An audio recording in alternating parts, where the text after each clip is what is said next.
Hello friends, আমি বাপন নন্দী। আজ আমরা একটা ভেক্টরে কীভাবে ডাইভারজেন্স নির্ণয় করতে হয় সেটা সম্পর্কে আমরা জানব। দেখো, আমি সাপোজ ধরলাম এই একটা ভেক্টর যার মান x square I cap plus 2xy j cap plus 3z square k cap. যদি আমি এই ভেক্টরটা ডাইভারজেন্স বার করতে চাই সেক্ষেত্রে আমাকে লিখতে হবে কিভাবে। একটা আমাকে ডেল অপারেটর নিতে হবে, del operator dot A vector. তাহলে আমরা এই ভেক্টরের ডাইভারজেন্স বার করতে পারবো। এই ডেল অপারেটরটা কত হয়, ডেল অপারেটর বা নেবলা অপারেটর কত হয়, del del x of i cap plus y of j cap plus del del z of k cap. এটা হয় ডেল অপারেটর। তো আমরা যদি এই দুটো ডট প্রোডাক্ট করে দিই তাহলে আমরা ডাইভারজেন্স পেয়ে যাব। তাহলেই প্রথমে লিখবো del del x of i cap plus del del y of j cap plus del del z of k cap dot x cap plus 2xy j cap plus 3z square k cap. তো আমরা এই দুটোর এটা আমি একটা box করে দিলাম। তাহলে আমরা এই দুটো ডট প্রোডাক্ট যদি করি কি আসবে, আই ক্যাপের সঙ্গে আই ক্যাপ। তাহলে এদের যে কোএফিসিয়েন্টগুলো আছে তাদের গুণ, del del x of x square plus del del y of 2xy plus del del z of 3z square. কিছুই নয়, আমাকে এগুলো সব ডেরিভেটিভ পড়তে হবে।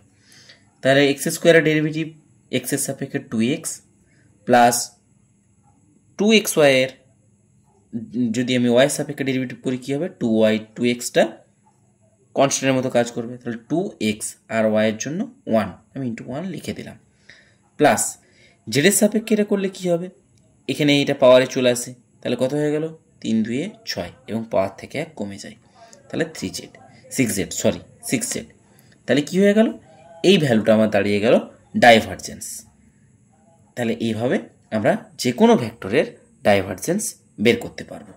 তাছাড়াও আমরা কোনো ভেক্টরের ডাইভারজেন্স দেখে সেই ভেক্টরের দিকটা আমরা বলতে পারি। অর্থাৎ সাপোজ ডাইভারজেন্স অফ এ, এটা তিনটে মান হতে পারে, একটা পজিটিভ, একটা নেগেটিভ, একটা জিরো। যদি পজিটিভ হয় তাহলে সেই ভেক্টরের যে দিকটা হবে সেটা কি, সোর্স থেকে হবে। সোর্স অর্থাৎ একটা বিন্দু থেকে চারিদিকে ছড়িয়ে পড়বে এইরকম। আর যদি নেগেটিভ হয় সেক্ষেত্রে হচ্ছে সিঙ্ক টাইপের হবে, অর্থাৎ একটা বিন্দুতে এসে মিলিত হবে। তীর চিহ্নগুলো ভালো করে দেখতে হবে, তাহলে বোঝা যাবে। তাহলে সিঙ্ক হচ্ছে একটা বিন্দুতে এসে মিলিত হবে ভেক্টরগুলো, আর এটার ক্ষেত্রে কি একটা বিন্দু থেকে চারিদিকে ছড়িয়ে পড়বে সোর্স থেকে। আর যদি জিরো হয় তাহলে হবে সলিনয়েডাল, অর্থাৎ কেমন হবে, এরকম গোল গোল পাক খেয়ে ঘুরতে থাকবে। তো এটা কখন হয়, অ্যাকচুয়ালি যদি আমরা বি ভেক্টরের, যদি বি ভেক্টর বলতে এখানে কি, বি ভেক্টর বলতে ম্যাগনেটিক ফিল্ডের কথা বলা হয়েছে। তো ম্যাগনেটিক ফিল্ডের যদি আমি ডাইভারজেন্স বের করি এটা অলওয়েজ কি হয়, জিরো। তাই কেমন হয়, এটা সলিনয়েডাল টাইপের হয়।